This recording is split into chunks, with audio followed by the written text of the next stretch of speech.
नमस्कार, मैं हूँ शिवशी शंकर भी और आप देख रहे हैं आपका अपना channel metro today live. Metro today live में आज जो आए हुए हैं उनका मैं परिचय करा दूं। हमारे साथ जुड़ते हैं जयपुर से कल्याण जी। कल्याण जी कांग्रेस के मंडल अध्यक्ष हैं, सांगानेर से जुड़ते हैं। कल्याण जी, आपका स्वागत है मेट्रो टुडे लाइव में। धन्यवाद सर, धन्यवाद सर। दूसरा हमारे साथ जुड़ते हैं ब्रह्मदत्त पुरी जी, प्रयागराज से जुड़ते हैं। संत मंथ प्रकोष्ठ के महाअध्यक्ष है, गौ गीता गंगा रक्षा मंच के राष्ट्रीय प्रवक्ता है। स्वामी जी, आपका भी बहुत बहुत स्वागत है मेट्रो टुडे लाइव में। जय नारायण। स्वामी जी, कल्याण जी, अभी देखा होगा खालिदा जिया के जो बेटे हैं वो उन्होंने घर वापसी कर ली है, यानी पीएम बनने की पूरी उनकी तकरीर है तारिक रहमान की। तारिक रहमान जो इस समय आए हैं पूरे अपने परिवार के साथ आए हैं और 17 साल के बाद उन्होंने बांग्लादेश में कदम रखा है। यानी इतना हुजूम था उनके बांग्लादेश में आने के लिए, पूरी पार्टी यानी पूरा बांग्लादेश उनको लेने के लिए, रिसीव करने के लिए गया हुआ था। बांग्लादेश में रहमान जी जैसे ही उतरे हैं, उन्होंने लॉबी में बैठ के अपने मित्रों से, अपने जो सलाहकार थे उनसे डिस्कशन किया। डिस्कशन करने के बाद वो अपने लश्कर के साथ वापसी की है, यानी रहमान की अब वापसी निश्चित है।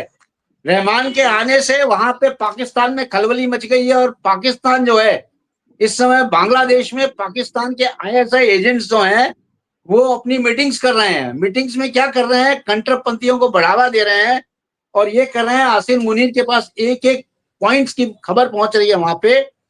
प्लस बैठक में उनको ये निर्देश दिया जा रहा है कि किसी भी तरह बांग्लादेश में जो कट्टरपंथी समूह है वो मजबूत रहे और जो बांग्लादेश में अस्थिरता पैदा कर दी जाए। जो 12 फरवरी 2026 को चुनाव होना है उसको स्थगित कर दिया जाए। तो कल्याण जी, आप इसको किस तरह से देखते हैं कि एक यहाँ पे अब चारों तरफ से प्रेशर पड़ गया है बांग्लादेश के ऊपर और यूनुस की सरकार अब खतरे में है, यूनुस से रिजाइनेशन लेने के लिए लोग तैयार हैं। आप इसको किस तरह से देखते हैं?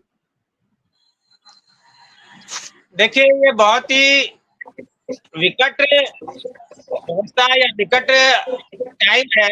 यहाँ पर जो यूनुस जी बंगाल में एक सर्वे सर्वा होकर बैठे हैं, वो जीएनजी के बलबूते पर बैठे हैं और जीएनजी ने ही वहां से जो हमारी जो एक हसीना थी उसको वहां पे बाहर भेजा और भागने के लिए मजबूर किया। और यूनुस जी जेल में थे, जेल से बाहर आकर उन्होंने सत्ता संभाली और फिर उन्होंने एक नया षड्यंत्र चालू कर दिया कि धार्मिक उन्माद फैलाना और वहां पर अल्पसंख्यकों को प्रताड़ित करना, अल्पसंख्यकों के मंदिर, अल्पसंख्यकों के स्कूल वगैरह को तोड़ना या आग लगाना।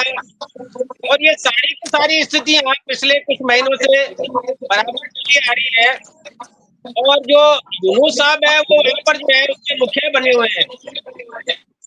तो किसी भी देश में जनता द्वारा चुना गया नेता ही नेता होता है। तो यहाँ पर भी इलेक्शन की डेट इन्होंने डिक्लेयर करी थी या कोर्ट ने कहा था कि विद इन 6 मंथ या 8 मंथ्स में आपको इलेक्शन कराना अति आवश्यक है।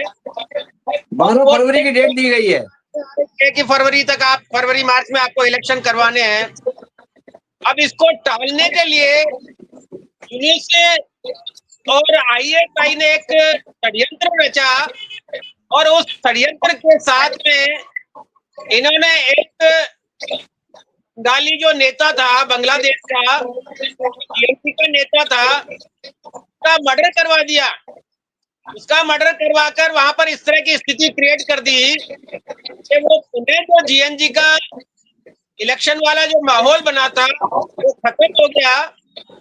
और अब ये वहां पर जो है वही एक रणनीति, धार्मिक रणनीति, धार्मिक उन्माद फैलाना है, लोगों को प्रताड़ित करना और देश में अनिश्चितता फैलाना और पाकिस्तान के साथ में मिलकर भारत में भी अस्थिरता फैलाने का इनका जो प्लान है वो चल रहा है।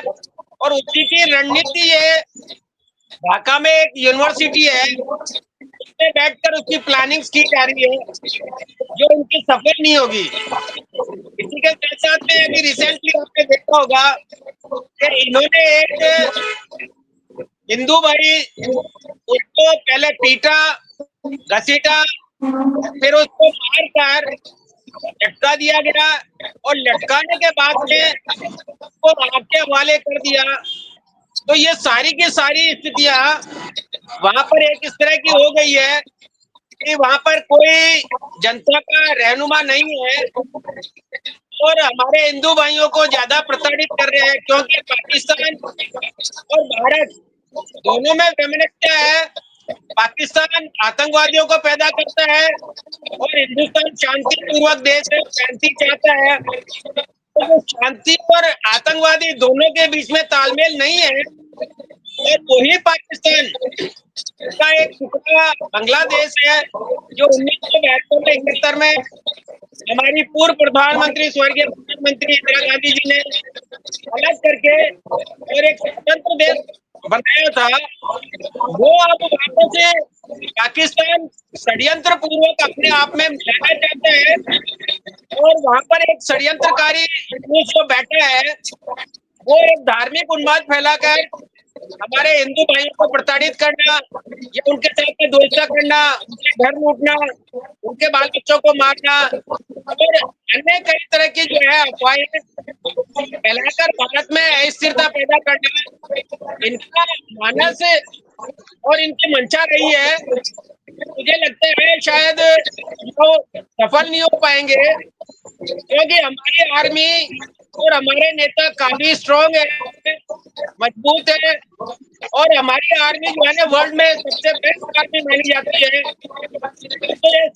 तो एक मुंगेरी लाल के हसीन सपने जो बांग्लादेश देख रहा है, मुझे लगता है कि ये पूर्ण नहीं होंगे और हमारा देश सुरक्षित और स्वस्थ रहेगा। अगर हमको ये भी ध्यान रखना चाहिए कि बांग्लादेश जो कलकत्ता में हमारा इंडिया का एक पार्ट है, वेस्ट बंगाल जिसको कहते हैं, वहां पर अगले इलेक्शन होने हैं अप्रैल मई में और वो बिल्कुल नियरेस्ट है, बांग्ला बॉर्डर से जुड़ा हुआ है, बंगाल से जुड़ा हुआ है। तो वहां पर किसी प्रकार की अशांति नहीं हो और किसी प्रकार का एक द्वेषपूर्ण वातावरण ना हो, इसका हमको ख्याल रखना चाहिए और सतर्क रहना चाहिए और अफवाहों से हमको परहेज रखना चाहिए। अन्यथा बांग्लादेश, पाकिस्तान और चाइना ये तीनों मिलकर इलेक्शनों में वहां पर एक उद्दंडता और एक माहौल को खराब करके भारत में अस्थिरता फैलाने का कार्य करने की रणनीति बनाई जा रही है। तो हमारी सेना संभव है कि उनको नहीं करने देगी, नहीं होना चाहिए। और हमारे साथ जुड़ चुकी हैं डॉक्टर वंदना तिवारी जी। डॉक्टर वंदना तिवारी जी, आपका बहुत बहुत स्वागत है मेट्रो टुडे लाइव में। Thank you sir. Vandana ji, आपको मेरी आवाज आ रही है? बिल्कुल sir. Doctor Vandana Tiwari ji, doctor Vandana Tiwari ji का मैं सब संक्षिप्त परिचय दे दूं। डॉक्टर वंदना तिवारी जो है बीजेपी महिला मोर्चा की नेशनल एग्जीक्यूटिव मेंबर है, चेयरपर्सन है इंडियन सिविल आर्मी की, प्रेसिडेंट है वंदना वेलफेयर ऑर्गेनाइजेशन की। वंदना जी, आपका स्वागत है मेट्रो टुडे लाइव में। और इस समय जो बांग्लादेश की स्थिति है उसके बारे में आप थोड़ा ज्यादा बता सकती हैं। आप बताएं बांग्लादेश की स्थिति इस समय क्या चल रही है? सर, बांग्लादेश की स्थिति आज की नहीं है सर। बांग्लादेश की स्थिति पूर्वतः पहले से ही दूषित है सर। ये तो वही कंडीशन हो गया सर, इन्हीं उत्पातियों की वजह से बांग्लादेश को बांग्लादेश बनाया गया। भारत को खंड करके बांग्लादेश बना, लेकिन वो खंडिता जो सुचारू रूप से पूर्वतः चल रही है सर, जैसे पाकिस्तान बना, बांग्लादेश बना, लेकिन उपद्रवियों को आज भी भारत में संरक्षण प्राप्त है। इसी का नतीजा है सर कि अभी बंगाल भी बांग्लादेश की कगार पे जा रहा है। बांग्लादेश तो हमारा पड़ोसी देश हो गया सर अब, लेकिन बंगाल में मैं स्वयं उपस्थित हूँ। बंगाल की हालत बहुत खराब है सर। बंगाल में अगर आप किसी भी तरफ से देखेंगे तो इन जिहादियों की जो मानसिकता है वो हर जगह हावी है सर, हर जगह। और सबसे बड़ी दुष्कृति ये है सर कि सरकार इसको संज्ञान में नहीं लेना चाहती। यहाँ की सुप्रीमो ये कह रही हैं कि सभी मुसलमान एकत्रित हो जाओ, बीजेपी आप लोगों को बांटना चाहती है। मैं हमारे कांग्रेस के बड़े लीडर हैं हमारे भैया, मैं पूछना चाहती हूँ कि बीजेपी ने मुसलमानों को कब से बांटना शुरू कर दिया? क्योंकि भाई मुझे लगता नहीं माइनॉरिटी कभी भी बीजेपी पे अपना पूर्ण भरोसा दिखाती है। तो ये टीका टिप्पणी करना ये अपने आप में अच्छी बात है सर, लेकिन जब बात देश पर आती है, देश के लिए अगर कोई पार्टी हो, व्यक्ति हो, या वो अगर देशद्रोही हो जाता है, देश विरोधी हरकतें करने लगता है, तो मुझे लगता है हर सरकार को, हर व्यक्ति को उसके लिए सोचना चाहिए। सर अभी सबसे बड़ी बात यह है कि हिंदुत्व खतरे में है। बांग्लादेश में माइनॉरिटी हो चुका हमारा हिंदू जो भाई बहन का परिवार है, वो वहां हर दिन प्रताड़ित हो रहा है सर, हर दिन प्रताड़ित हो रहा है। आप सुनने में आता है कभी यहाँ आगजनी हो गई, वहां मार दिया गया, यहाँ लटका दिया गया। सर ये तो आम बात हो गई, ये तो मुर्शिदाबाद में बंगाल में भी हो रहा है सर, ये तो बशीरहाट में बंगाल में भी हो रहा है सर। सर हम किसकी बातें करें? 150 भाजपाइयों ने अपनी जान दी यहाँ पर सर। मुझे कहते हुए बड़ा अजीब सा लगेगा सर कि जब मरने के लिए मारने के लिए उपद्रवी को सिर्फ बीजेपी के लोग दिखते हैं सर, तो मानना पड़ेगा कि अगर हिंदू सौराष्ट्र की कोई बात करता है तो वो मेरी पार्टी बीजेपी कर रही है सर। बाकी के सभी लोग हिंदुत्व विरोधी है। मैं साफ आपके चैनल के माध्यम से कह रही हूँ, देशद्रोही है सर। कुंठा देखिए सर, चैनल के माध्यम से कह रही हूँ, कुंठा देखिए।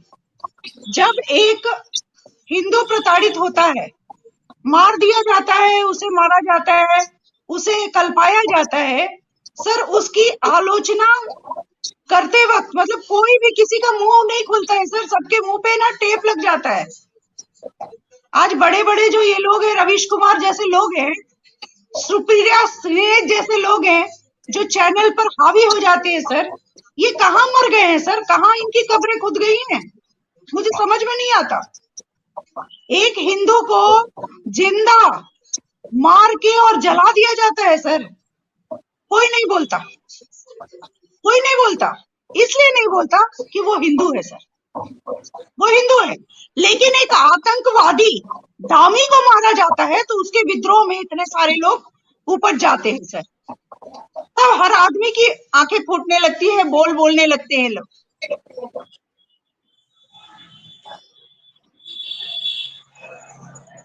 आपके पास मैं दोबारा आता हूँ। ब्रह्मदत्त जी आप ये बताएं, तो ब्रह्मदत्त जी आप ये बताएं कि बांग्लादेश में जो है अभी सीनियर जर्नलिस्ट हैं साहिब चौधरी जी, उन्होंने ये वक्तव्य दिया है, दावा कर रहे हैं कि आर्मी कुछ ही दिनों में टेक ओवर कर लेगी और वहां पे आर्मी रूल हो जाएगा, क्योंकि बांग्लादेश में स्थिति जो है वो यूनूस सरकार के अगेंस्ट जा रही है और वो कंट्रोल नहीं कर पा रहे हैं।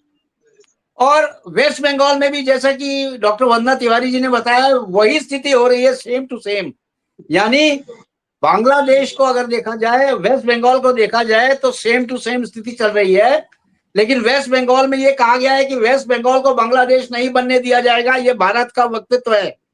भारत ने एक एडवाइजरी जारी की है कि वेस्ट बंगाल को बांग्लादेश नहीं बनने दिया जाएगा। जी स्वामी जी बताएं। जी जी बिल्कुल ठीक बात है। ये जो बातें हैं ना, ये बातें बहुत पहले से चर्चा में आ रहे हैं, करीबन लगभग 6 महीने से ये लोग ये राग अलाप रहे थे कि बंगाल जैसे, बांग्लादेश जैसे, पाकिस्तान जैसे और नेपाल जैसे हाल भारत में करेंगे और ऐसा होगा। तो उनका ये, इसका मतलब ये ममता पे पूरा भरोसा था कि ममता जो है वहां पर आतंक फैलाएगी और वो कर सकती है, तो इसलिए बार बार वहां का दृष्टांत दे रहे थे। तो इनको इतना विश्वास था। तो ये जो दंगा गैंग का है ना, इनका काम है दंगा करते रहना, चाहे लोकसभा से लेकर राज्यसभा से लेकर और संपूर्ण भारत में जो है दंगा गैंग का है ये। इनका काम है वो दंगा फैला के रखो। ये तो लोकसभा में भी दंगा करते हैं। अगर सच पूछा जाए तो ये तो मेरे कहने से क्या होगा, जनता देख रही है, समय बर्बाद कर रहे हैं, देश का इकोनॉमी को बिगाड़ रहे हैं, और जितने प्रस्ताव बोलते हैं सबको फेल करते हैं। कोई आज तक इन्होंने नहीं बोला नहीं ये प्रस्ताव भारत के हित में ठीक है, हर प्रस्ताव को फेल करते हैं। तो इन लोगों के जहन में ये बात इसलिए भरी है क्योंकि इनको पता है, वैसे इनका स्वप्न है, ये तो आते नहीं है, अब सरकार इनकी बनेगी नहीं, पर ये स्वप्न देख रहे हैं, इनके जेब में लाट जो टपक रही है कि जितने हम अभी इनकार करेंगे, जितना विरोध करेंगे, बाद में हम सब जो ये कानून बना रहे हैं हम इनको सब रिजेक्टेड करेंगे। इनका एक स्वप्न है, लेकिन ऐसा होगा नहीं, ना इनकी सरकार बनेगी ना ये कानून हटेंगे। अब तो आगे कानून का संशोधन होता रहेगा, वो कीचड़ की सफाई होती रहेगी। जो देश में जो है इन्होंने इतना वो फैला रखा था, वो सब सफाई करने का समय है। खैर ये बात आगे है, पर वो जो यूनुस का जो वहाँ बांग्लादेश में जो मारा गया है, युवा मोर्चा का प्रेसिडेंट था वो, तो उसने क्या करा, जो शेख हसीना को कुर्सी से उतार के शेख हसीना को जो है बेचैनी किसने पैदा की थी, उसी व्यक्ति ने की थी जो मारा गया है। इसी करनी वैसी भरनी, उसने ये काम किया था तो उसका भुगतान हो गया है। तो इसलिए जो है शेख हसीना अब बांग्लादेश में जाएगी और वो क्या करेगी कि उसके भी सपोर्टर हैं, ऐसा नहीं है कि यूनिस के सारे आदमी उसी के हैं, और वहां जाकर के वो अब जो है उस नेता को, अब उसका भाई खुद बोल रहा है, दूसरी तरफ पलट गई उसकी कि नहीं ये तो यूनिस ने मरवाया है। इसका मतलब ये इशारा है कि जो युवा मोर्चा है वो भी अब शेख हसीना से जुड़ेगा, और वहां पर क्या होगा कि अब शेख हसीना हो सकता है कि संभवतः दोबारा फिर वो प्रधानमंत्री बनेगी, ये तो कन्फर्म है। इन लोगों के पेट में दर्द इसलिए हो रहा था, भारत के लोगों, भारतवासियों के जो गठबंधन ठगबंधन है, इनके ये मजबूरी हो गई थी कि शेख हसीना दोस्ती कर रही है भारत से, शेख हसीना मित्र देश बना रही है अपने बांग्लादेश को, ये तो शत्रु होना चाहिए था, और वो तो हमने अलग करा है। ये राग लाप रहे हैं बार बार, अरे तुमने क्या कराया, हमारी आर्मी हमारी फौज ने कराया था। कब नेहरू या कोई ये गए थे लड़ने बॉर्डर पे? कोई नहीं जाता बॉर्डर पे लड़ने, कोई नेता नहीं जाता, जाती आर्मी है और फौज हमारी ये सब देखती है। तो इसलिए जो है ये एक स्वप्न है। दूसरी बात, वो जो आप बता रहे हैं कि कोई चौधरी कोई नेता है, तो जो भी होगा, लेकिन वहां जो है आसिर मुनीर के इशारे पर काम हो रहा है। चाइना जो है पाकिस्तान को उकसा रहा है, पाकिस्तान बांग्लादेश स्वामी जी शोएब चौधरी नेता नहीं है, वहां का एक सीनियर जर्नलिस्ट है। वो सीनियर जर्नलिस्ट ने ये बोला है कि आर्मी वहां पे कुछ ही दिनों में टेक ओवर करने जा रही है, और शोएब जी जो हमारे यूनुस जी हैं उनको गिरफ्तार कर लिया जाएगा। अब पुलिस में भी दो फाड़ हो गई है वहां पे। ये जो पाकिस्तान में होता है ना, वही पाठ पढ़ रहे हैं वो लोग कि वहाँ जो है नेता को जेल भेजो और फिर आर्मी लगा दो, उनका तो काम ही है।